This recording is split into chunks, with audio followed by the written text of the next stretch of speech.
Bienvenido, bienvenida al séptimo episodio de la segunda temporada de Échale Morro por Sinfluencer. Hoy vamos a hablar de producción animal y de sostenibilidad y lo vamos a hacer con Juan Pascual. Juan es licenciado en veterinaria por la Universidad de Zaragoza en el año 1990 y Executive MBA por el Instituto de Empresa en el año 2004. Inició su carrera haciendo clínica de grandes animales y luego ya más tarde pasó a trabajar en el sector de la sanidad animal, en el que ha desarrollado gran parte de su experiencia profesional y gracias al que ya lleva más de 25 años teniendo responsabilidades en varios países, entre ellos Italia, Estados Unidos y Francia, además de España y de todo Hispanoamérica. Juan, como probablemente bien sabes, tiene una importante presencia en redes sociales y hace una gran labor de divulgación sobre la importancia que tiene que los animales, ¿no? La importancia que los animales desempeñan en la sociedad. Sus artículos se centran sobre todo en informar sobre ganadería, bienestar animal y la importancia de los productos animales en la alimentación.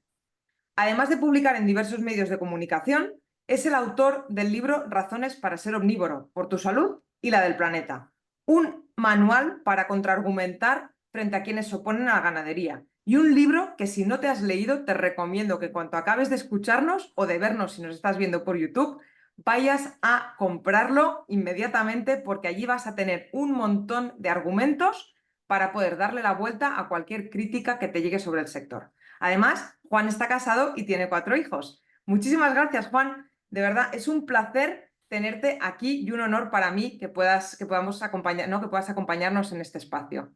El honor es mío, gracias a vosotros y gracias también por la labor de divulgación que hacéis con los podcasts y con tú personalmente en muchos otros foros también. Muchas gracias, Juan. Te he presentado, pero siempre me gusta empezar el podcast dejándoos un espacio para que vosotros mismos, ¿no? Para que en este caso tú mismo te presentes. Así que cuéntanos un poquito más sobre quién es Juan Pascual. Yo creo que a título profesional, o también personal, yo me siento un veterinario. Es decir, yo estudié la carrera y toda mi vida, pues no solamente la profesional, gira en torno pues, a los conocimientos que te aporta, al hecho de ser veterinario, a los animales. Pues yo creo que desde ese punto de vista, y también gran parte, ¿no?, de mi tiempo libre que dedico a la divulgación, pues bueno, lo hago por eso, por esa pasión, ¿no? Luego, bueno, pues como todo el mundo tenemos aristas y tenemos facetas, no aristas, facetas distintas.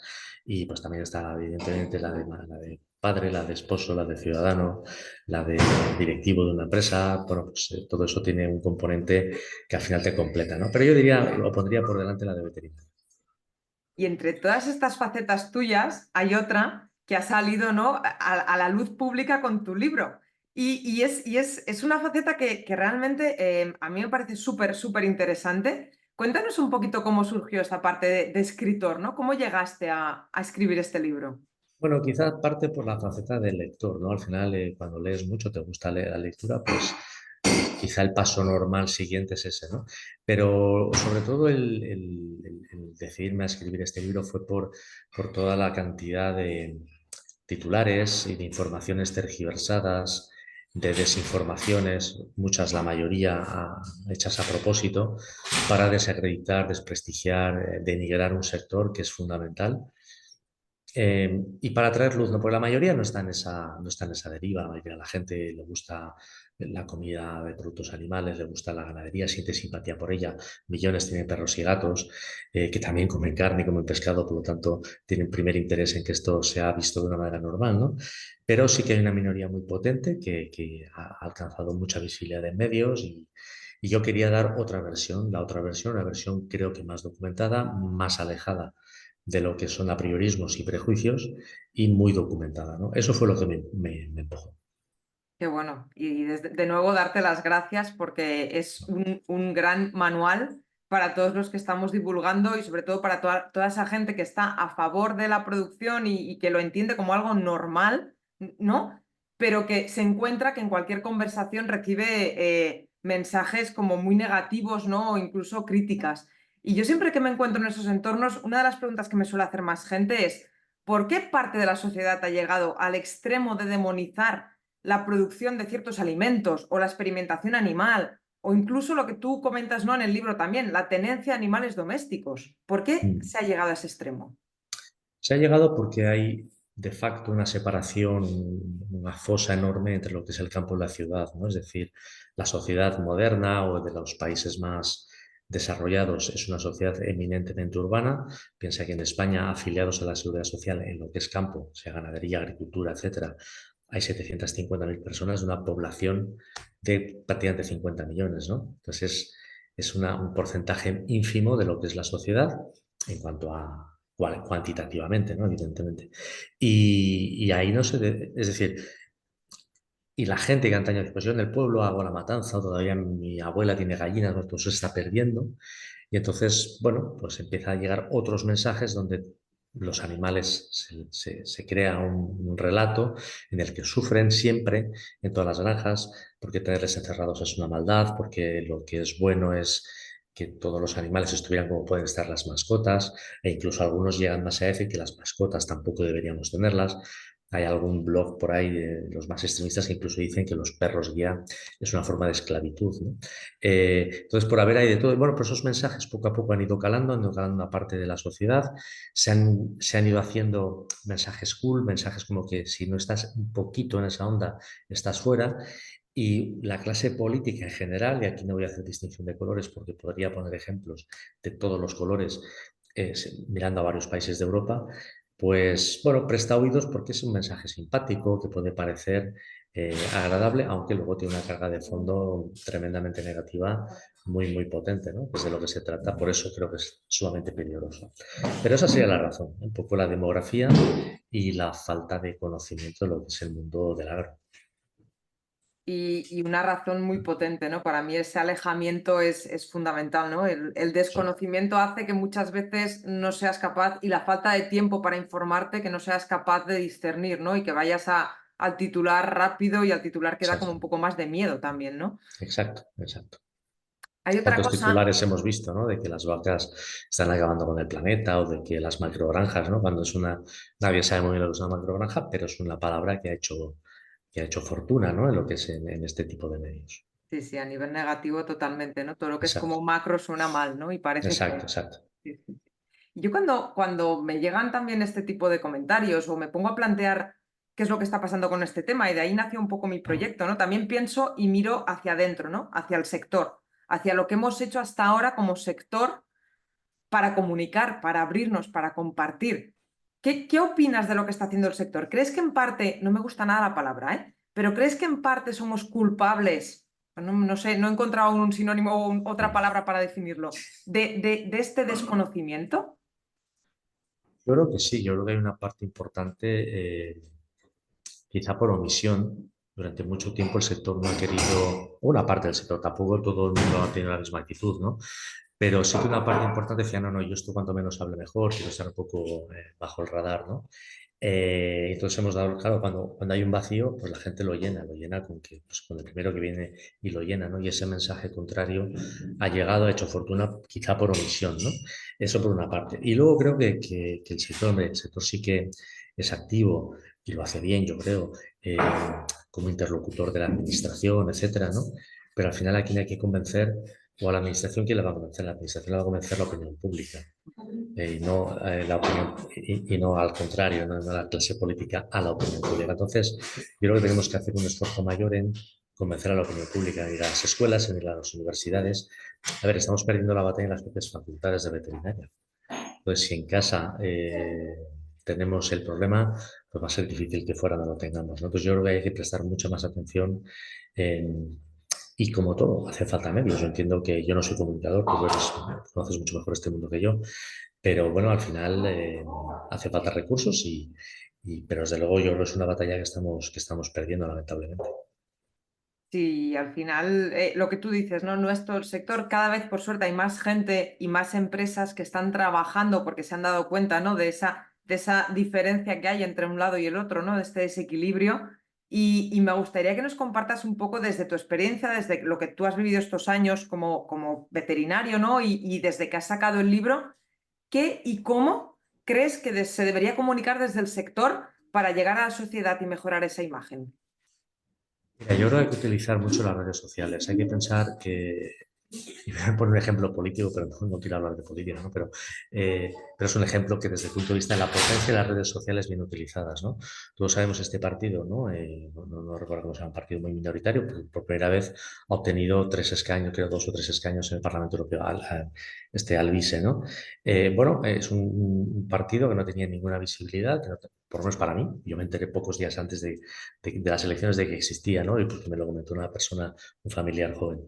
Pero bueno, a partir de muy pocos recursos se han infiltrado muy bien en ciertos medios y da y llega, su mensaje llega. Al final lo que se trata es que el mensaje llegue. Y no quiero utilizar, por supuesto, ningún partido como ejemplo de nada, pero sí creo que es algo digno de estudio, ¿no? Que ciertas ideologías o ciertos mensajes, que también lo utilizan mucho, yo creo, todos los canales animalistas, ¿no? Llegan porque utilizan muy bien YouTube, utilizan muy bien redes, Telegram, utilizan muy bien TikTok, Instagram, quizá menos Twitter, quizá Twitter es más de carrozones ya, pero o eso es lo que me dicen mis hijos. Pero quiero decir que utilizar todo esto es muy importante. Y yo en las redes, cuando miramos cualquier persona del sector o cualquier institución o asociación del sector, miremos cuántos seguidores tienen o tenemos. Y es realmente poquísimos, poquísimos. Luego así es muy difícil, ¿no? ¿Qué hay que hacer para ello? Pues bueno, entender mejor, dedicarle tiempo, dedicarle recursos y si no se hace, pues pasará como está pasando en Ecuador. Ahora mismo hay una ley en la Asamblea de Ecuador que tienen que votar en breve, donde pues, se va a prohibir, por ejemplo, la exhibición, lo que ellos llaman exhibición de canales, ¿no? Es decir, los pollos alas no se van a poder vender de manera abierta, no se va a prohibir totalmente cualquier tipo de antibioterapia, se va a prohibir vender leche. Bueno, medidas que son completamente, que son delirantes, completamente, pero que salvo sorpresa, y espero que la haya y que no apruebe la Asamblea de Ecuador esto, pero se pueden convertir en ley, ¿no? Y en cierta manera no deja de ser dejación del campo y cuando lo dejas, cuando el político no tiene otra referencia o cuando la sociedad no tiene muchas otras referencias, pues esa referencia se llena con el que sí invierte para dar su mensaje. Totalmente, totalmente, totalmente. Y dentro de todos esos bulos, medias verdades, porque no son pocos, porque son unos cuantos, ¿no? Tú te pones a mirar y madre mía, no se acaba nunca la lista, ¿no? Y cada día además salen cosas nuevas, ¿no? Por ejemplo, me comentaban el otro día que también están en Chile con un tema de los salmones, ¿no? Que ha salido también a colación de que los salmones juegan a fútbol y tienen emociones más allá de sentir dolor y tal, emociones como pues tristeza, alegría, o sea, quiero decir que cada día te enteras de cosas nuevas, ¿no? Sí, ¿Cuáles crees, tú que hablas mucho del dato frente al relato, cuáles crees que de todos esos bulos y medias verdades son los que primero deberíamos defender, ¿no? O darle la vuelta? mira, el otro día me invitaron una iniciativa muy, yo creo, muy positiva del Colegio de Veterinarios de Cádiz. Han reunido han hecho varias veces y me han invitado bueno, a compartir este tipo de mensajes con chicos de la ESO, ¿no? Y en el turno de preguntas, un muchacho, no sé, de 12 años o algo así, me preguntó si la carne tenía antibióticos, ¿no? Entonces, bueno, ese tipo de mensajes que los pregunte un chaval de 12 años, pues te refleja cuál es el posicionamiento y lo que piensa la gente en la sociedad, ¿no? O lo típico de las hormonas, o ahora sobre todo lo del maltrato. Yo creo que el maltrato, pretendido maltrato, ¿no? O falta de bienestar de los animales es el mensaje más potente que ha encontrado el animalismo. Y yo, porque nadie quiere que un animal esté maltratado, ¿no? Es decir, todo el mundo tiene conciencia, todo el mundo quiere que los animales tengan una vida pues digna, que estén bien, que estén alimentados, pero se ha vendido un relato de que las granjas vienen a ser cámaras de tortura o campos de concentración, ¿no? Y yo creo que eso es un mensaje muy potente, es un mensaje muy difícil de darle la vuelta porque cuando alguien ve una cerda en una jaula de lactación, pues si no sabe por qué se pone, pues dice, ¿por qué la encerran ahí, pobre animal? Y es verdad, ¿no? Es decir, una persona que no conoce el campo dice, pues, luego lo explica, ¿no? Es que si no aplastan los lechones y tal, dice, ah, vale, vale, entonces claro, el lechoncito está bien. Bueno, pues esos mensajes son muy simples, hay que salir a la calle y darlos, ¿eh? Porque si no, entonces no podrá haber cerdas en jaulas de lactación y los costes de producción se van a multiplicar y volveremos a la época de nuestros abuelos, cuando pues comer carne era un lujo de que solamente se podían permitir los ricos. Totalmente. Y el tema, y ahora que has sacado el tema de las jaulas, hay como un debate, ¿no? Dentro del sector que es, ¿enseñamos realmente lo que hay en las granjas o es mejor que haya cosas que no saquemos? Yo soy de la opinión de que hay que enseñarlo porque al final lo que tú dices, ¿no? Todo lo que se hace con un motivo y con un apoyo científico detrás. Pero hay Sí. gente que no lo ve, no lo ve. No, es que todo lo que si haces algo que no puedes explicar, no lo hagas. Y si lo puedes explicar, sé transparente. Es decir, yo creo que al final hay cosas en producción animal que son complicadas de explicar. Por ejemplo, el raboteo de los cerdos, ¿no? Bueno, pues, pues bueno, sí, le haces daño, luego tiene su razón de ser. Y luego la ciencia del bienestar, pues a lo mejor en un futuro que ya se están diseñando, ¿no? Maternidades sin jaula, aunque tienen sus dificultades y sus inversiones, lógicamente. A lo mejor un día se consigue evitar el raboteo de los cerdos. Bueno, pues a lo mejor se consigue algún día. Parece complicado. Pero bueno, yo creo que hay que ser transparente y explicarlo. Y yo tengo fe porque, mira, a una cosa que se le ha dado la vuelta a la percepción, ¿no? De algo que era visto muy negativo cuando estaba en la universidad, el nuclear no gracias, ¿no? Y ahora la nuclear es una energía verde, oficialmente aceptada como energía verde por la Unión Europea. Luego las cosas se les puede dar la vuelta, es cuestión de querer, de encontrar los mensajes adecuados y de meter tiempo, recursos, talento y hacerlo, ¿no? Pero se puede hacer, claro que se puede hacer. Eh, y bueno, quizá y modestamente, pues bueno, también yo quise escribir en el libro, pues aportar, pues eso, un manual de autodefensa frente a este tipo de conceptos, que no es tanto yo tampoco quiero convencer al que es vegano o animalista, pues ya está, ha decidido su ideología, ¿no? Pero la inmensa mayoría no está ahí. La inmensa mayoría está en medio y si no le damos otro mensaje, aceptará esa como la versión real de las cosas, ¿no? Y nada más alejado de la realidad. Y además, mira, ahora te comentaba lo de Ecuador, ¿no? Si esa ley se pone en marcha, los animales no van a mejorar su estatus, los animales van a desaparecer en gran parte del país. Y esto es lo que pasa de manera consistente cuando los animalistas o su ideología triunfa. ¿No? Por ejemplo, las calesas, ¿no? Tiradas por caballos, pues en Italia han desaparecido porque se prohibieron. Entonces ya no es que no hayan caballos maltratados, que a lo mejor algunos estaban maltratados, no, no, es que ya no hay caballos para esa función. Entonces hay menos animales. Entonces, bueno, es paradójico, pero esto también hay que explicarlo. Sí, sí, sí, totalmente, totalmente. Y además es que en el libro tú das un montón de ejemplos que sirven para eso, ¿no? Para poder contarlo a alguien que no tiene ni idea y que dice, no, esto se debería prohibir. Ya, pero es que sabes que si esto se prohíbe puede Sí, pasar sí. como no sé dónde. Y ahí hay un montón de estos ejemplos, ¿no? Que vienen muy bien porque al final es también un poco, hablamos de datos y es súper importante los datos, pero para entrar muchas veces en conversaciones en la que acabes contando datos ese filón inicial de un ejemplo práctico de una historia es como que engancha, ¿no? al oyente y lo lleva a escuchar lo que le vas a contar después. Cambiamos un poquito de tercio porque tú llevas mucho tiempo también comunicando en redes sociales, hablamos mucho, ¿no? De que hay que comunicar, que hay que compartir, pero claro, cuando a alguien le dices, oye, venga, anímate, tal, siempre salta el, uy, y yo, pero no tengo ni idea, ¿por dónde empiezo? ¿Qué consejos le darías a alguien que se plantea empezar a comunicar? ¿O qué consejos te han venido bien a ti? ¿O cómo lo has hecho tú? Pues hablar de aquello de lo que sabes, ¿no? Informarte bien. Sí, evidentemente nadie tiene la verdad ni todos cometemos errores, pero yo creo que cuando te decidas a hablar, primero decidirse, es decir, dedicarle tiempo a esto, pues es una pasión que yo tengo, y dedico mucho de mi tiempo libre a esto, ¿no? Pero a mí me gusta. Entonces, si te gusta y realmente quieres comunicar y quieres tal, hazlo, primero, hazlo, échate a la piscina. Segundo, hazlo sobre aquello, cosas que sepas. Lo peor que hay es cometer muchos errores, donde te van a pillar. Y hay gente que está, aunque digas cosas que 2 más 2 son cuatro, habrá gente que te lo cuestionará.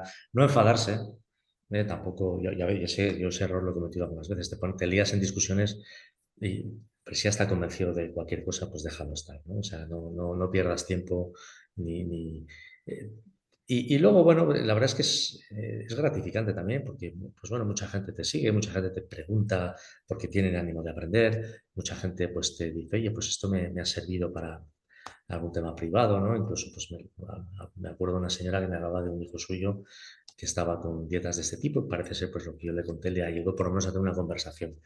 No sé al final cuál fue el final de la historia, pero bueno, pues si pudo ayudar a esta persona, pues bien está, ¿no? Yo creo que es importante, pues eso. Pasa, claro, es una gotita en un océano, ¿no? Nos enfrentamos a gente con muchos recursos, muy convencidos, bien intencionados. Yo creo que la mayoría son bien intencionados. Yo no creo que quieran ningún mal habrá de todo, ¿no? Pero en general es gente bien intencionada, muy, muy convencida y con recursos para meterse ahí, ¿no? Y yo lo hago a título personal y cuando tengo tiempo, evidentemente no. Hay días en los que no puedo ni entrar porque no tengo la posibilidad, ¿no? Así que nada, los que se quieran animar, pues eso, que se animen, que hace falta mucha gente en este lado. Muchísima, muchísima gente, muchísima. Hace falta, yo creo que hace falta que todos, de una forma u otra, en redes, fuera de redes, como sea, ¿no? De una forma u otra, todos cojamos esta dinámica de cuando oímos algo que no encaja o podemos meter baza, hacerlo, ¿no? Oye, y con orgullo, ¿no? Y con la tranquilidad de estamos haciendo las cosas bien y estamos trabajando para mejorar. Pero claro, aquí luego viene la siguiente pregunta que te hacen, ¿no? Vale, ahora ya sé. Bien, tengo que estar decidido, no me tengo que enfadar, estupendo. Pero, ¿y qué pasa si me llega una crítica, ¿no? Porque a mí eso me da muchísimo miedo. Y a ti, a ti seguro que te han llegado, a mí también me han llegado. Y la gente te dice, ¿cómo puedo dejar de lado ese miedo a las críticas o ese no saber cómo contestar cuando me llegue algo que yo no sepa cómo responder? Mm. Bueno, yo creo que al final las críticas nos ayudan a aprender. Es decir, está la crítica maleducada del tipo que a la persona que te quiere insultar, ¿no? Bueno, pues ese se le bloquea directamente y ya está. Pero cuando hay crítica, porque te ayuda a mejorar la argumentación para la siguiente. Entonces, la crítica casi siempre es útil, ¿eh? O las preguntas. Yo decía, pues mira, no lo había pensado desde ese punto de vista. ¿Cómo? Mira, no había pensado en este tema. Entonces, ¿cómo informarte y formarte mejor, ¿no? Y explicarlo mejor a la próxima para que no quepa lugar ninguna mala interpretación sobre ello. Eh, pero la crítica va a llegar seguro. Ayer, por ejemplo, ayer mismo que publiqué un hilo sobre este tema de Ecuador, una persona muy formada, ¿no? Parece un profesor universitario de un campo distinto a nuestro, de física, ¿no? Me contestaba, pero al final, bueno, pues esta persona ya estaba convencida, tenía sus prejuicios, ya no tenía un interés sincero en aprender. Eh, pero no es el caso siempre. Muchas veces hay gente que sí tiene interés en aprender y le das una reflexión o un link a un estudio y tal. Bueno, yo creo que todo eso ayuda en un momento dado y luego hay que ser constante y hay que ser serio en el sentido de dar información veraz, ¿no? No simplemente pues, una opinión o tal, bueno, que todos podemos darla, pero al final que se sustente en algo creíble. Sí, para mí eso es fundamental. Y luego lo que decías, ¿no? La gente que ya está convencida, no, es que por muchos datos que les des, no vas a. O sea, hay un porcentaje de gente que está bien dejarles los datos. Al final, yo siempre digo, cuando es en público está bien responder, dejar datos, porque al final igual esa persona no lo va a usar, pero igual otro que viene detrás que no se atreve a preguntarte, lo ve y dice, ah, pues mira, voy a ver qué tal, ¿no? Entonces. Exacto. Es esa parte, ¿no? De tomártelo como esto no va conmigo, de no enfadarte, ¿no? Porque para eso es muy importante, ¿no? Porque al final yo creo que como estamos, lo que tú decías, ¿no? Te defines como veterinario, o te defines los que son ganaderos como ganaderos. Estamos como tan implicados que a veces es difícil, ¿no? Pero para mí es fundamental también esa parte de no implicarse emocionalmente y de aportar información para esa persona o para otra que venga detrás y lo lea. Ya para terminar Exactamente. la entrevista, que yo me quedaría aquí horas hablando contigo, pero ya para ir terminando, cuéntanos un poquito dónde pueden encontrarte, en qué redes sociales estás, dónde pueden localizarte. Sí, mira, yo quizá no soy más activo porque el fin de semana dedico bastante tiempo en Twitter, @JuanPascual4. Ahí me pueden encontrar y nos podemos seguir mutuamente y bueno, encantado. Luego también en LinkedIn. LinkedIn suelo escribir más en inglés porque hay más, bueno, una visibilidad quizá más internacional, ¿no? Eh, Son las dos en las que estoy más. Estoy pensando en Instagram, en TikTok, pero bueno, me falta tiempo y veremos a ver. En el 2025 igual me animo, pero de momento las dos en las que estoy más es ahí. Y luego, por supuesto, pues gran parte de la información que comparto y tal está en el libro, como tú decías, Razones para ser omnívoro, por tu salud y la del planeta, que está, bueno, pues en Amazon o en la propia editorial Enedra, o si lo piden en la librería, pues también se lo traerán, ¿no? Ahí es donde, y luego, bueno, pues también a veces me invitan pues, a alguna charla o a escribir algún artículo, pues también, evidentemente, pues lo hago muy gustoso porque es otra manera de diseminar este mensaje. Al final, yo creo que los que estamos en esto, todas las maneras que nos llegan o encontramos, ¿no? Para poder diseminar el mensaje es como, venga, una más. Exacto, exacto. O el Vamos podcast tuyo, ¿eh? otra más, otra más, otra Exacto, más. exacto. Pues muchísimas gracias, Juan. De verdad que ha sido un placer contar contigo para este espacio, para esta entrevista. De verdad, ha sido un honor para mí poder tenerte aquí hoy. Muchas gracias, Gemma, cuando quieras. Y a ti también muchas gracias para llegar hasta el final, para escucharnos por todo este episodio, ¿no? Y todos los que llevo ya haciendo desde el año pasado. Y nada, y te espero el mes que viene por Influencer. Nos vemos en nada, que en agosto no paro tampoco. Hasta luego.